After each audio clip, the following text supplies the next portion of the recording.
ঘুটে পড়ে গোবর হাসে, এই কথাটা আমরা কম বেশি সবাই শুনেছি। আজ আমি সেই গোবর সারি কাটতে এসেছি নিজের বাগানের গাছের জন্য।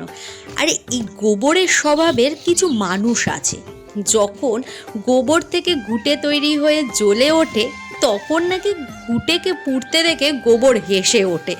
যেমনটা কিছু জন অন্যের বিপদে নিজের মনে খুব আনন্দ পায়, অথচ এই গোবরই কিন্তু একদিন ঘুঁটে হয়ে আবার জ্বলবে।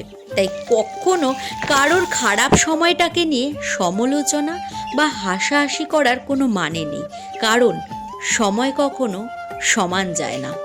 আমার বাড়ি থেকে হাঁটা পথে প্রায় 2 কিলোমিটার রাস্তা পার করে অনেক খুঁজে খুঁজে গত বছর এই বাড়ি থেকেই গোবর সার কিনেছিলাম।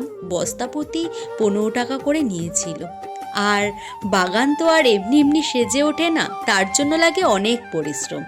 ভগবানের কাছে প্রার্থনা করি সব বাগানিদের যেন সুস্থ সবল রাখে।